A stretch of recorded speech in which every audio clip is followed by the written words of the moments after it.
우리가 무심코 깻잎과 함께 먹은 이것 때문에 신경이 파괴되고 치매에 걸렸다는 거 혹시 알고 계셨나요? 요즘 치매와 신경질환으로 고통받고 있는 분들이 계속 늘어나고 있습니다. 심지어 65세 이상의 고령층뿐만 아니라 이제는 30대 청년층에서도 나타나고 있죠. 문제는 뇌와 중추신경계에 있는 신경세포는 다른 곳의 신경세포와는 달리 회복이 거의 불가능하다는 데 있습니다. 치매가 불치병으로 불리는 이유이죠. 그래서 치매와 신경세포 파괴를 예방할 수 있는 식단 관리가 매우 중요합니다. 이번 영상을 끝까지 시청해주시면 치매와 우리 신경계에 가장 안 좋은 최악의 음식 5가지와 치매를 예방하고 뇌신경세포를 튼튼하게 만들어주는 최고의 깻잎을 먹는 방법 5가지를 알아가실 수 있으니 꼭 도움이 되셨으면 좋겠습니다. 그리고 구독과 좋아요로 응원해주시면 이 영상을 더 많은 분께 전달하여 많은 생명을 구하고 더 유익한 영상으로 보답드릴 수 있으니 많은 성원 부탁드리겠습니다. 건강은 선택입니다.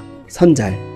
먼저 치매와 뇌신경이 파괴되는 주된 원인은 뭘까요? 바로 만성염증을 일으키는 높은 인슐린 저항성에 있습니다. 이 인슐린 저항성이 만병의 근원입니다. 우리가 가장 두려워하는 질병인 고혈압, 당뇨, 암, 치매를 일으키는 근본적인 원인이 바로 인슐린 저항성에 있기 때문입니다. 그렇다면 인슐린 저항성은 왜 생기는 것일까요? 인슐린 호르몬은 저장 호르몬입니다. 간에, 근육에, 지방세포에, 우리 뇌에 포도당 에너지를 공급하고 저장하는 호르몬입니다. 이러한 공급과 저장에 문제가 생기는 이유는 바로 고혈당입니다. 혈당이 높아지면 인슐린 호르몬이 많이 분비될 수밖에 없고 그만큼 우리 몸은 많은 에너지를 저장해야 합니다. 그런데 문제는 이러한 에너지 저장에는 반드시 한계가 있다는 것이죠. 이 한계를 넘어가면 우리의 세포들은 인슐린 호르몬을 거부하기 시작합니다. 이렇게 생기는 것이 인슐린 저항성입니다. 우리 몸의 세포들이 인슐린 호르몬에 저항하기 시작하면 췌장은 더 많은 인슐린 호르몬을 분비할 수밖에 없습니다. 상황이 점차 악화된다는 것이죠. 그래서 이 저항성이라는 점수를 쌓이지 않게 하는 것이 치매 예방의 핵심입니다. 인슐린 저항성을 높이는 식습관을 바꾸지 않으면 우리의 건강을 장담할 수 없습니다. 병은 약을 먹어서 치료하는 것보다 수술해서 치료하는 것보다 병의 원인이 되는 식습관을 고치는 것이 훨씬 쉽고 안전합니다. 우리는 매일 이걸 놓치고 있습니다. 그렇습니다. 우리의 건강은 오늘 우리가 먹은 음식의 결과입니다. 인슐린 저항성을 높이는 음식을 자주, 그것도 많이 먹으면 우리 온몸은 염증으로 가득 차게 됩니다. 이 만성염증이 결국 우리 신경과 뇌세포를 파괴하게 만들고 치매에 걸리게 만듭니다. 자, 그렇다면 치매와 우리 신경계에 가장 안 좋은 최악의 음식 5가지와 치매를 예방하고 뇌신경세포를 튼튼하게 만들어주는 최고의 깻잎을 먹는 방법 5가지를 함께 알아보겠습니다. 첫 번째로 피해야 할 음식은 바로 밀가루 음식입니다. 우리가 깻잎과 함께 먹는 음식 중에서 가장 먼저 피해야 할 음식은 다름 아닌 밀가루 음식들입니다. 깻잎에는 치매를 예방할 수 있는 오메가3 지방산과 알파 리놀렌산이라는 너무 좋은 성분이 들어가 있습니다. 이 성분들은 뇌세포를 형성하는 재료가 되기 때문이죠. 뇌가 줄어드는 치매라는 질병을 예방할 수 있는 최고의 영양소가 바로 오메가3 지방산과 알파 리놀렌산입니다. 그런데 탄수화물과 글루텐 단백질이 주요 성분인 밀가루 음식을 깻잎과 함께 섭취하면 어떻게 될까요? 깻잎을 통한 오메가3 지방산 섭취가 아무 의미가 없어집니다. 오히려 고혈당으로 인해 인슐린 저항성만 높이는 결과를 초래합니다. 물론 깻잎을 먹지 않고 밀가루 음식만 먹는 것이 더 안 좋습니다. 그렇다고 위안으로 삼을 일은 아니라는 거죠. 우리는 이 착각 속에 빠져 있습니다. 좋은 음식을 함께 먹으면 중화된다는 생각입니다. 이 생각 때문에 우리가 건강을 잃어가고 있는 진짜 이유입니다. 뇌세포의 재료가 되는 성분을 아무리 잘 섭취하더라도 뇌혈관 장벽이라는 뇌의 보호막까지 뚫어버리는 음식을 자주 섭취한다면 아무 의미가 없다는 것이죠. 즉 건강에 좋은 음식은 건강에 좋지 않은 음식을 먹지 않으면서 섭취해야 의미가 있다는 것입니다. 또한 밀가루 음식들을 지속적으로 많이 먹게 되면 온몸이 만성염증으로 가득 차게 됩니다. 치매를 앞당길 수밖에 없습니다. 깻잎을 밀가루 음식을 먹기 위한 합리화로 사용하시면 안 됩니다. 밀가루가 멀어지면 치매도 멀어집니다. 그렇다면 우리는 깻잎을 어떻게 먹어야 할까요? 첫 번째로 따져야 할 것은 언제 먹느냐입니다. 물론 깻잎을 간식으로 먹자는 것은 아닙니다. 식사로 먹어야 합니다. 그렇다면 어떤 식사로 먹어야 할까요? 제가 추천드리는 방법은 깻잎은 매끼 식사마다 빠짐없이 드시는 것이 좋습니다. 왜냐하면 우리 식습관의 가장 큰 문제점 중에 하나가 오메가3 지방산과 오메가6 지방산 섭취의 불균형에 있기 때문입니다. 오메가3 지방산은 염증을 줄이는 역할인 반면에 오메가6 지방산은 염증을 늘리는 역할을 맡고 있습니다. 문제는 염증을 늘리고 유발하는 오메가6 지방산을 우리가 훨씬 많이 먹고 있다는 것이죠. 이러한 식단 때문에 만성염증이 늘어났고 치매 환자가 폭발하고 있는 이유입니다. 그래서 우리는 오메가3 지방산 섭취를 대폭 늘려야 합니다. 반면에 오메가6 지방산 섭취는 줄여야 합니다. 이 식단 개선에 가장 큰 도움을 주는 것이 바로 깻잎입니다. 깻잎은 많이 먹어야 합니다. 물론 개인 건강 상태나 환경에 따라 다른 접근이 필요하겠지만 깻잎은 많이 드시는 것을 목표로 삼아야 합니다. 그래야 이 불균형을 해소할 수 있습니다. 그래서 깻잎은 매 끼 식사마다 5장씩 꼭 챙겨 드셨으면 좋겠습니다. 장수와 치매 예방이라는 두 마리 토끼를 함께 잡으실 수 있습니다. 두 번째로 피해야 할 음식은 바로 설탕입니다. 특히 반찬으로 먹는 깻잎 무침, 조림, 찜을 만들어 드실 때 설탕을 많이 사용하고 있습니다. 그렇다면 왜 깻잎을 설탕과 함께 먹으면 우리 몸에 안 좋을까요? 깻잎뿐만 아니라 여러 반찬들의 여러 음식들에 설탕을 사용하여 달게 먹고 있기 때문입니다. 즉 설탕이 들어가지 않는 반찬이 더 적다는 것이죠. 우리 식단은 사실상 설탕이 범벅된 식단입니다. 설탕을 많이 사용하시지 않는 분들도 계실 텐데요. 그러나 안심하실 수는 없습니다. 우리가 사용하는 맛술, 참치액 같은 조미유들도 설탕이 들어가 있습니다. 그리고 각종 소스들에도 설탕이 들어가 있습니다. 우리가 먹고 있는 설탕은 이처럼 상상을 초월합니다. 보여지는 설탕보다 보여지지 않는 설탕이 더 많습니다. 그렇다면 왜 설탕이 이토록 치매 예방에 안 좋을까요? 설탕은 포도당이 절반, 과당이 절반인 음식입니다. 과당을 많이 섭취하게 되면 우리 간에 지방이 쌓이게 됩니다. 지방간이 되는 것이죠. 이 지방간이 인슐린 저항성을 가장 빠르게 높이는 지름길입니다. 그리고 이 지방간이 결국 당뇨를 만들고 당뇨는 다시 치매를 부릅니다. 결국 설탕이 치매를 부르는 지름길이 된다는 것이죠. 설탕과 밀가루 음식은 무조건 줄이셔야 합니다. 우리는 알고 있습니다. 정제된 탄수화물이 우리 몸에 안 좋다는 것을 대부분 다 알고 계시는 사실입니다. 그런데도 끊을 수 없고 줄일 수 없습니다. 우리가 단맛을 좋아하고 기뻐하기 때문입니다. 그래서 이 본능을 자제하는 것이 쉽지 않습니다. 그래도 포기할 수는 없습니다. 건강이 훨씬 중요하다는 것을 깨닫고 우리의 생각을 건강한 생각으로 바꿀 수 있다면 우리는 설탕과 밀가루 음식들을 피할 수 있습니다. 줄일 수 있습니다. 설탕은 우리에게 잠시 행복감을 줄 수 있습니다. 하지만 설탕은 우리를 오랜 기간 동안 고통스럽게 만드는 두 얼굴의 음식입니다. 설탕이 멀어지면 치매도 멀어집니다. 그렇다면 우리는 깻잎을 어떻게 먹어야 할까요? 두 번째로 따져야 할 것은 깻잎을 무엇과 함께 먹느냐입니다. 현재 깻잎과 함께 먹으면 좋은 음식으로는 소고기, 닭고기 같은 단백질 위주의 음식이 많이 소개되고 있는데요. 깻잎이 단백질의 소화를 도와주기 때문입니다. 그런데 제가 강조드린 것처럼 인슐린 저항성과 만성염증을 줄이는 데 중심을 둔다면 함께 먹어야 할 음식은 따로 있다는 것이죠. 제가 추천드리는 음식은 바로 계란입니다. 계란과 함께 깻잎 그리고 여러 가지 채소를 함께 주식, 즉 한 끼 식사로 드셔보셨으면 좋겠습니다. 이렇게 드시면 치매가 오다가도 도망갈 수 있습니다. 인슐린 저항성이 개선되기 때문입니다. 인슐린 저항성이 줄어들면 만성염증도 줄어듭니다. 만성염증 자체를 줄이기는 쉽지 않습니다. 인슐린 저항성이 있는 한 만성염증은 지속될 수밖에 없기 때문입니다. 탄수화물을 줄여야 치매를 예방할 수 있습니다. 세 번째로 피해야 할 음식은 바로 가공육입니다. 깻잎 요리에 햄이나 소세지가 들어가는 게 있을까요? 네, 있습니다. 바로 전입니다. 그리고 반찬으로 함께 드시는 경우도 많습니다. 가공육이 문제가 되는 이유는 여러 번 말씀드렸지만 오늘은 색다른 관점으로 설명드리려 합니다. 바로 가공육에 들어간 전분과 설탕입니다. 가공육에는 고기와 각종 첨가물만 들어있는 것이 아닙니다. 제가 지금까지 강조드렸던 정제된 탄수화물, 바로 밀가루 전분과 설탕이 함께 들어가 있습니다. 물론 제품별로 차이가 있겠지만 가공육은 고기로만 만든 음식이 아니라는 것이죠. 아마 이런 관점으로는 생각해 보시지 않으셨을 겁니다. 가공육은 아질산 나트륨 같은 첨가물 때문에도 안 좋지만 인슐린 저항성도 높이고 염증도 높이기 때문에 우리 몸에 안 좋습니다. 한마디로 염증 폭발 음식입니다. 물론 우리가 가끔씩 먹을 수 있습니다. 가공식품의 장점을 누려야 할 때가 있습니다. 문제는 이런 음식들만 자주 많이 먹는 경우입니다. 저는 이 경우를 말씀드리는 것입니다. 가공식품은, 가공육은 시간과 비용이라는 행복을 주는 음식이 맞습니다. 그러나 이 시간 때문에, 이 비용 때문에 우리의 시간이 오히려 줄어들 수 있습니다. 우리의 비용이 늘어날 수 있습니다. 가공식품, 가공육은 꼭 줄여 나가셨으면 좋겠습니다. 가공육과 가공식품이 멀어지면 치매도 멀어집니다. 그렇다면 우리는 깻잎을 어떻게 먹어야 할까요? 세 번째로 따져야 할 것은 깻잎을 어떻게 조리해서 먹느냐입니다. 조리 방법이 중요한 이유는 깻잎의 영양소를 최대한 파괴하지 오래하지 않고 먹어야 하기 때문입니다. 깻잎을 생것으로 드시는 것이 제일 좋습니다. 왜냐하면 오메가3 지방산을 있는 그대로 풍부하게 섭취하기 위해서는 생것으로 먹는 것이 제일 좋기 때문입니다. 그리고 깻잎은 전이나 튀김으로 먹지 않는 것을 추천드립니다. 오래 굽고 튀겨 먹으면 영양소가 가장 많이 파괴되기 때문입니다. 뿐만 아니라 전이나 튀김으로 먹기 위해서는 발연점이 높은 오메가6 성분 위주의 기름을 사용할 수밖에 없습니다. 이런 기름을 사용하게 되면 오메가6 성분 섭취가 자동적으로 늘어나게 되고 깻잎을 통한 오메가3 섭취는 아무 의미가 없어지게 됩니다. 깻잎이 오메가3가 많다고 해서 튀김 음식을 먹기 위한 합리화로 사용하시면 안 됩니다. 그래서 깻잎은 쌈채소로 드시는 것이 제일 좋습니다. 치매를 예방할 수 있습니다. 네 번째로 피해야 할 음식은 바로 양념고기입니다. 돼지불고기, 닭갈비 등의 요리를 할 때 깻잎을 넣어 조리하거나 깻잎 쌈으로 드시는 경우가 많은데요. 물론 최고로 맛있는 궁합의 요리입니다. 그런데 건강한 요리라고는 말할 수 없다는 것입니다. 이 경우는 깻잎이 쌈채소라는 개념을 넘어서서 요리를 더 맛있게 만드는 향신채소로 사용됩니다. 문제는 깻잎이 들어갔다는 이유, 좋은 채소들이 많이 들어갔다는 이유로 안심하고 많이 먹게 된다는 데 있습니다. 즉 채소가 많이 들어가게 되면 양념고기에 아무리 밀가루 음식과 설탕이 많이 들어가더라도 안심하고 드신다는 데 있습니다. 저는 이 합리화를 말씀드리고 있습니다. 이런 합리화는 결코 우리 건강에 치매 예방에 도움이 되질 않습니다. 오히려 악화시킵니다. 이런 심리는 보상 심리입니다. 좋은 걸 먹었으니 나쁜 걸 먹어도 중화된다는 것이죠. 절대 그렇지 않습니다. 만약 중화가 된다면 이 세상에 아픈 사람은 한 명도 없어야 합니다. 그렇지 않다는 것이죠. 가끔씩 먹는 요리, 별미로 먹는 특식을 말씀드리는 것이 아닙니다. 이런 요리를 매일 자주 즐기는 것이 문제라는 것이죠. 깻잎, 상추, 양배추, 당근, 마늘, 우리 몸에 정말 좋은 채소들이 이 합리화로 사용되지 않았으면 좋겠습니다. 건강에 좋은 요리로, 건강에 좋은 방식으로 드셨으면 좋겠습니다. 합리화와 멀어지면 치매도 멀어집니다. 그렇다면 우리는 깻잎을 어떻게 먹어야 할까요? 네 번째로 따져야 할 것은 어떤 깻잎을 먹어야 하느냐입니다. 좋은 깻잎은 당연히 신선하고 농약을 쓰지 않으며 유기농으로 키운 깻잎이 제일 좋은 깻잎일 것입니다. 문제는 비용입니다. 우리가 최고로 신선하고 최고의 환경에서 만든 음식들만 먹을 수 있다면 얼마나 좋을까요? 그런데 그렇게 하기가 쉽지 않은 것이 사실입니다. 그래서 조금 더 현실적인 접근으로 판단해 보겠습니다. 만약 우리가 딱 하나만 신경 써야 한다면 어떤 부분일까요? 바로 잔류 농약입니다. 아무리 건강에 좋은 깻잎이라도 잔류 농약이 많다면 우리 몸에 안 좋기 때문입니다. 다른 채소들도 마찬가지입니다. 그래서 우리가 제일 신경 써야 할 부분은 잔류 농약 제거입니다. 그렇다면 깻잎의 잔류 농약은 어떻게 제거하는 것이 제일 좋을까요? 깻잎과 쌍추 같은 잎 채소들은 흐르는 물에 세척하시기 전에 꼭 물에 담궈 두시는 것이 중요합니다. 식초나 녹차 우린 물을 사용하시는 경우도 있는데요. 더 중요한 것은 시간입니다. 저는 10분 정도 충분히 담궈 주신 뒤에 흐르는 물에 두세 번 정도 세척해 주시는 것을 추천드립니다. 특히 깻잎은 앞면뿐만 아니라 뒷면도 깨끗하게 씻어 주셔야 합니다. 치매를 예방할 수 있습니다. 다섯 번째로 피해야 할 음식은 바로 술입니다. 깻잎을 술안주로 만들어 드시는 분들이 많습니다. 대표적으로 깻잎 전이 있죠. 깻잎은 반찬으로도 많이 활용되지만 의외로 술안주로도 많이 활용되고 있습니다. 깻잎의 향이 너무 좋기 때문이죠. 그런데 치매 예방에 가장 안 좋은 음식이 술이라는 거 알고 계셨나요? 술을 자주 마시면 기억력이 감퇴된다는 것을 아마 들어보셨을 겁니다. 뇌가 줄어들기 때문입니다. 말씀드렸듯이 깻잎이 술을 중화시켜주지 않습니다. 가끔씩 드시는 약주 한 잔을 말씀드리는 게 아닙니다. 매일매일 습관처럼 드시는 한 잔을 말씀드리는 겁니다. 잦은 음주는 치매에 너무 안 좋습니다. 깻잎이 치매 예방에 좋다고 해서 안주 삼아 드시면 괜찮다고 위안을 삼으시면 안 되는 이유입니다. 이걸 꼭 말씀드리고 싶었습니다. 좋아하는 음식을 먹기 위해 깻잎으로 위안을 삼지 않으셨으면 좋겠습니다. 술이 멀어지면 치매도 멀어집니다. 그렇다면 우리는 깻잎을 어떻게 먹어야 할까요? 다섯 번째로 따져야 할 것은 깻잎에도 부작용이 있다는 것입니다. 특히 신장이 안 좋으신 분들에게는 칼륨이 많은 채소들이 위험할 수 있습니다. 반드시 전문의와 상의하시고 섭취하는 것을 추천드립니다. 그리고 깻잎을 만병통치약으로 생각하지 않으셨으면 좋겠습니다. 깻잎 하나만 잘 먹는다고 해서 인슐린 저항성이 개선되고 만성염증이 줄어들지 않습니다. 계란 하나만 잘 섭취해도 치매를 예방할 수 있는 것이 아닙니다. 이런 식으로 건강정보를 접근하시면 안 됩니다. 균형 있는 식단 가운데 이런 노력들이 빛을 낼 수 있습니다. 아무렇게나 먹고 좋은 음식 딱 하나 잘 챙겨 드시는 것이 어떻게 건강을 만들 수 있겠습니까? 제가 꼭 말씀드리고 싶은 부분은 이 부분이었습니다. 그래서 건강정보를 접하실 때에는 나무로 보지 마시고 숲으로 보셨으면 좋겠습니다. 10년이 더 젊어지시고 치매를 예방할 수 있습니다. 지금까지 치매의 최악인 음식 그리고 치매를 예방할 수 있는 있는 최고의 깻잎을 먹는 방법에 대해 알아보았습니다. 치매와 신경세포 파괴의 진짜 범인은 인슐린 저항성을 높이는 정제된 탄수화물과 가공식품입니다. 그리고 오메가6 지방산 과다 섭취입니다. 이 세 가지 음식의 공통점은 우리가 깻잎과 함께 많이 먹고 있다는 것입니다. 깻잎은 어떻게 먹느냐에 따라 보약이 될 수도 있고 오히려 아무 이득도 없는 음식, 심지어 독이 될 수 있습니다. 이제는 깻잎을 독으로 드시지 마시고 보약으로 드셨으면 좋겠습니다. 그 시작은 깻잎을 합리화로 먹는 것이 아니라 건강하게 드시는 것입니다. 그리고 이 세 가지 음식을 꼭 줄여 나가셨으면 좋겠습니다. 그러면 됩니다. 치매를 예방하고 더욱 건강한 삶을 되찾으실 수 있습니다. 혹여 치매의 근본적인 원인과 치매 예방에 대해 더 자세히 알고 싶으시다면 지난 영상들을 참조해 주시면 되겠습니다. 지금까지 건강해지는 선택 선자리였습니다. 도움이 되셨다면 구독과 좋아요 꼭 부탁드리겠습니다. 그리고 혹여 도움이 되실 만한 가족과 지인분들에게 영상을 공유해 주시면 감사하겠습니다. 그리고 항상 건강하시고 행복하시길 기도하겠습니다. 감사합니다. 건강해지는 선택 선잘